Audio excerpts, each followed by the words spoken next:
Assalamualaikum warahmatullahi wabarakatuh. Perkenalkan, nama saya Sinta Dewi Pemi, NIM 28921501125 dari Fakultas Ekonomi dan Bisnis Prodi Manajemen Malam kelas B, dosen pengampu Ibu Winasari Kusumaningtyas SIP SEMM. Saya akan mempresentasikan UTS Manajemen Logistik semester 4. Pengertian logistik dan logistik bisnis.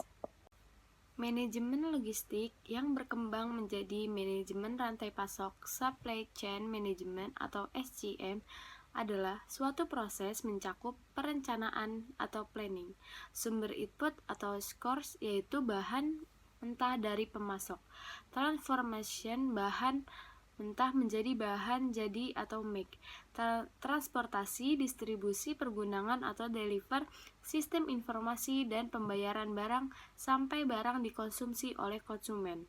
Dan pada akhirnya adalah layanan pengembalian produk atau barang return. Proses return mencakup kegiatan daur ulang, pengembalian barang rusak atau penggantian barang rusak dengan barang yang baru. Definisi logistik. Logistik dalam definisi lama adalah merupakan cabang ilmu militer yang berkaitan dengan pengadaan atau pemeliharaan dan pengangkutan material, personil, dan fasilitas yang diperlukan. Definisi ini terkait erat dengan kepentingan militer. Namun, jika pandang dari tujuan bisnis memiliki arti yang berbeda. Definisi ini menitik beratkan kepada dua hal. 1. Menitik beratkan kepada proses yang pergerakan fisik barang. 2. Para ahli logistik yang terhimpun dalam organisasi tersebut memusatkan perhatian terhadap aliran barang dari dan ke perusahaannya.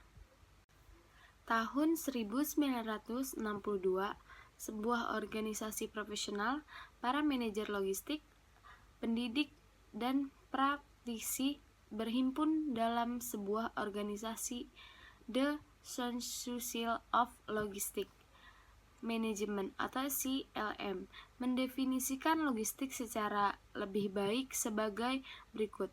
Logistik adalah proses merencanakan, menerapkan, mengendalikan yang efektif dan efisien dari aliran dan penyimpanan bahan baku, persediaan dalam proses, dan barang jadi yang terhubung dengan informasi dari titik asal ke titik konsumsi untuk memenuhi kebutuhan pelanggan. Ronald H. Barlow 1992. Logistik bisnis merupakan bidang kajian manajemen terpadu yang relatif baru dibandingkan dengan bidang keuangan, pemasaran, dan produksi. Kegiatan logistik secara tidak sadar sudah terbiasa dilakukan orang selama ini. Bidang bisnis pun selalu melibatkan kegiatan pergerakan dan penyimpanan, move and store activity. Ruang lingkup logistik bisnis. Secara praktis, logistik adalah merupakan kegiatan fungsional yang berulang-ulang melalui saluran aliran material yang dikonversi menjadi produk dan dikirim hingga ke para pelanggan. Secara terminologi, logistik bisnis terdiri dari dua proses besar. 1. Semua kegiatan logistik sebelum dilaksanakannya kegiatan produksi disebut bound logistik dan proses pengelolaannya disebut manajemen material. 2. Setelah kegiatan produksi disebut outbound logistik, sedangkan proses pengelolaannya disebut manajemen distribusi fisik.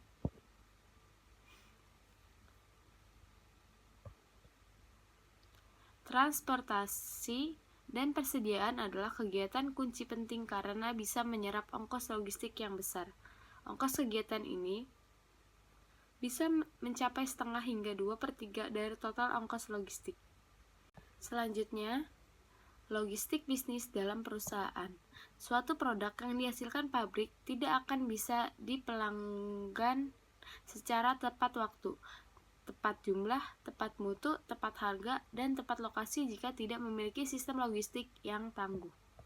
Fungsi pemasaran yang kegiatannya berada pada ranah logistik adalah kegiatan standar pelayanan kepada pelanggan, penentu harga, pengepakan, dan penentuan lokasi pengecer. Fungsi produksi yang kegiatannya berada dalam ranah logistik adalah penjadwalan produk, penentuan lokasi pabrik, dan pembelian. Terima kasih, kurang lebihnya mohon maaf. Wabillahi taufiq wal hidayah. Wassalamualaikum warahmatullahi wabarakatuh.